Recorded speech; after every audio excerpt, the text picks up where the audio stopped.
dialogue with the parliament, to see how the parliament of Nigeria works, how the federal system works, how and also to learn from the system.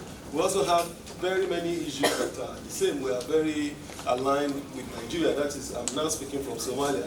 We are very, very aligned with Nigeria on so many issues. We also have humanitarian issues. We also have issues of terrorism, like we have here. We also have issues that has to do with the general challenges that we have with the federal structure, the state level versus federal government and all of that. We have a Supreme Court also in the same manner. And but we note that there are certain things that are inherent in Nigeria based on the fact that we have a long-standing system that is already in place. For example, I say the National Council on Health is meeting right now in my state, in Ekiti State. So that is something that we also in Somalia should have. So that's why the female parliamentarians are here to learn. And also we got the deputy chief for the work. And this is a big achievement. Although we lost seat for women, we achieved different stuff this year. And then we have Honorable Dehabo. She is the logistic part of the caucus, but she's also a member, active member of the Committee of Telecommunication, and going away with learning lesson, especially when we look at legislation. Thank you very much. We need to learn from you so that we can be ahead of you. You have 64, out of which you have 54 and 14. That is about by percent, that's almost 20%, not more than 20%. So I think you are doing well in Somalia. And this is Somalia that is largely Muslim dominated. Islam in Nigeria is the same Islam in Somalia.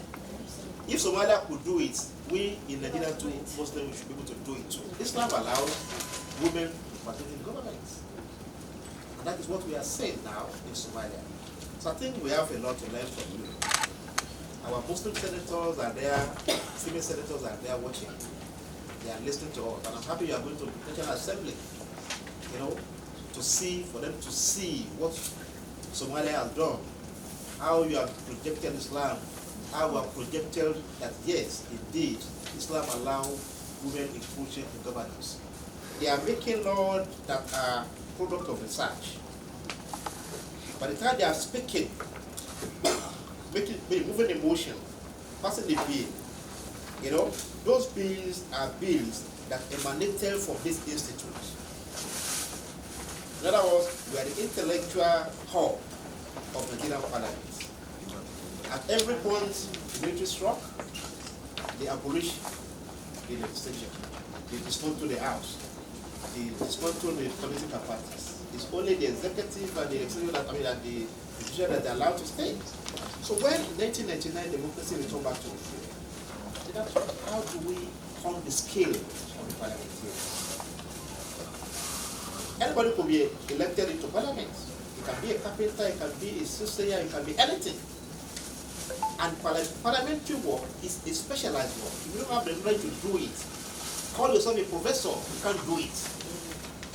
That is why the Nigerian government now deemed it fit to set up this agency as the research, wing, component, intellectual component of the Nigerian Parliament, be it at the state level or at the federal level.